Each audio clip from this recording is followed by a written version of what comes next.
Crash Course Philosophy is brought to you by Squarespace. Squarespace, share your passion with the world. I bet you think you know a person when you see one. For example, I am a person, right? But was I always a person? Was Johann Strauss a person? Or Freddie Mercury? Are they still people? What about a 9-month-old baby? What about a fetus? Or Chewbacca? Or C-3PO? To philosophers, personhood is a technical term. Person doesn't equal human. Human is a biological term. You're human if you have human DNA, that's it. But person is a moral term. For a philosopher, persons are beings who are part of our moral community. They deserve moral consideration. This distinction is really useful, but it kind of complicates things because there might be non-humans that we think deserve moral consideration, and there might be some humans who don't. But the determination of who's a person and who's not is tricky, and the slipperiness of what constitutes a person is at the core of almost every major social debate issue you can think of. Abortion, animal rights, the death penalty, euthanasia. Whether your passion is human rights or robots, science or sociology, you have to get to the bottom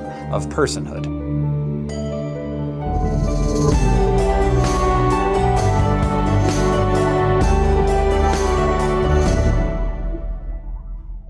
We're gonna do something a little different today and head straight into the thought bubble, because I think there's some flash philosophy that'll help us a lot when we start thinking about what constitutes a person. Is Superman a person? I mean, if you encountered Superman on another planet, the question wouldn't even cross your mind. The way he acts and talks certainly indicates that he's a person. But Supes definitely isn't human. He's Kryptonian, he lacks human DNA, and is affected by the sun and by kryptonite in a way that humans are not. So calling him a human is incorrect, but most of us would disagree with anyone who wanted to deny him personhood. Superman's non-humanity is one of the reasons Lex Luthor hates him, and part of why we hate Lex Luthor. Just because Superman happens to be from another planet doesn't make him different in any moral way, just like skin color doesn't make a moral difference among humans. For the people who know him, Lois and Jimmy and Ma and Pa Kent, there's no question that Superman is a person. In fact, if anything, Superman might be more of a person than Luthor is, because Luthor is fueled by hatred and prejudice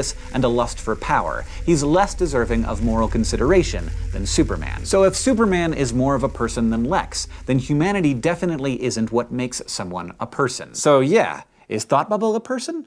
Oh, bye-bye, Thought Bubble. Now, there are plenty of candidates for non-human persons. Aliens like Superman, as well as artificial intelligences like WALL-E or Samantha from the movie Her. Many people think some non-human animals are persons too. Great apes like Coco are a good example. But is it possible to be human yet not a person? Some people believe that fetuses, though clearly human, are not yet persons. Others think that bodies in persistent vegetative states, or that have experienced a complete and irreversible loss of brain function, are no longer persons either. Still others argue that a human can surrender his or her personhood through grossly inhumane actions like rape or murder. Many careful thinkers disagree about what personhood really is, where it starts and stops, which explains why we disagree about abortion and euthanasia and capital punishment, and I'm sure no one in the comments will be shouting their opinions on the matter at all. But it seems to come down to this question: what must one possess to be part of our moral community, to be deserving of our moral consideration? A contemporary American legal scholar named John Noonan gives us one option. He calls it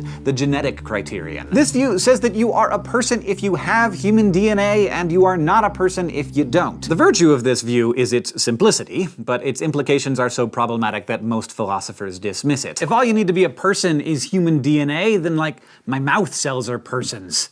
And so are corpses. None of our favorite androids or aliens like Superman meet the genetic criterion, even though they seem more like persons than like, some of my cells. But American philosopher Mary Ann Warren offers 5 more specific criteria that she believes together constitute personhood: consciousness, reasoning, self-motivated activity, capacity to communicate, and self-awareness. These 5 factors are known as the cognitive criteria for personhood. Warren argues that some humans just aren't persons, either not yet or not anymore. In her view, if a being is incapable of communicating, isn't aware of itself as a self, can't think or move around on its own, or isn't conscious, then she says that's not a being that we can call a person, even if it happens to have human DNA. Now, you might have noticed that Warren's criteria definitely rules out fetuses, but it also kind of rules out young children. Kids don't become self-aware until at least 18 months. So Noonan's criterion seems to allow some obvious non-persons into its definition, like the cells in my spit, but Warren's criterion criteria may kick out of the personhood club some beings that to you are clearly people. Then maybe you'd find the social criterion more palatable. This view says that you're a person whenever society recognizes you as a person, or whenever someone cares about you. This one seems pretty intuitive. It says that you matter morally when you matter to someone. It allows for society's understanding of a person to change over time, which seems good when we're thinking about something like expanding rights to protect primates, for example. However, if you think carefully about this view, it also means that if no one happens to care for a particular being, that being simply isn't a person. It would mean that fully rational, healthy, functioning adult humans might not have personhood just because no one happens to care about them. And we probably want inclusion in our moral community to be something more than a popularity contest. So then there's contemporary Australian moral philosopher Peter Singer, who says that the key to personhood is sentience, the ability to feel pleasure and pain. This criterion ignores the whole idea of species altogether and instead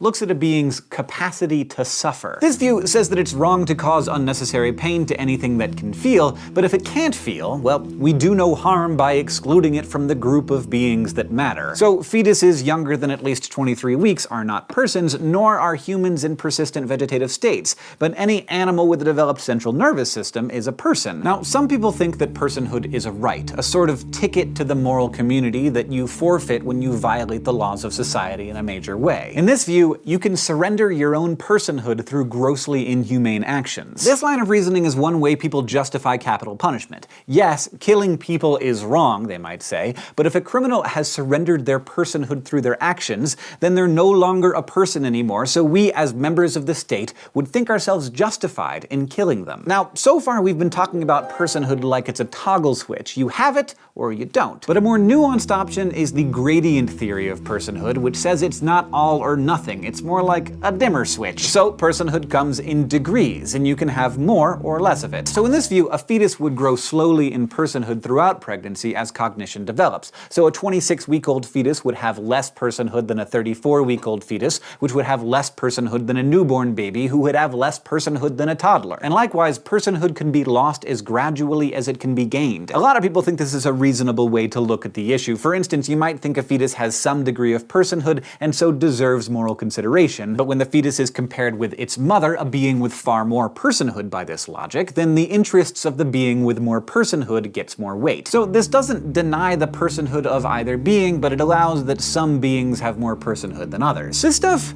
is hard to talk about, but that's why we're talking about it, because it merits your attention. Not only does it matter now, as we're studying the concept of personhood for its own sake, but the answers you give to these questions are going to be important later when we're studying ethics. So give it a good long think and try to figure out what you believe constitutes personhood. As you consider the factors that you think are most important, be careful how you cast your net. Make sure you include everyone you think should be included and exclude those you think should be excluded. It's harder than you might think.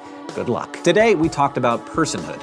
We considered several criteria: genetic, cognitive, social, sentience, and the gradient theory for determining what constitutes personhood, and we explored how the definition of personhood informs some important social debates. This episode of Crash Course Philosophy is made possible by Squarespace. Squarespace is a way to create a website, blog, or online store for you and your ideas. Squarespace features a user-friendly interface, custom templates, and 24/7 customer support. Try Squarespace at squarespace.com/Crash Course for a special offer. Squarespace. Share your passion with the world. Crash Course Philosophy is produced in association with PBS Digital Studios. You can head over to their channel and check out a playlist of the latest episodes from shows like PBS Idea Channel, It's Okay to Be Smart, and Physics Girl. This episode of Crash Course was filmed in the Dr. Cheryl C. Kinney Crash Course studio with the help of all of these awesome people, and our equally fantastic graphics team is Thought Cafe.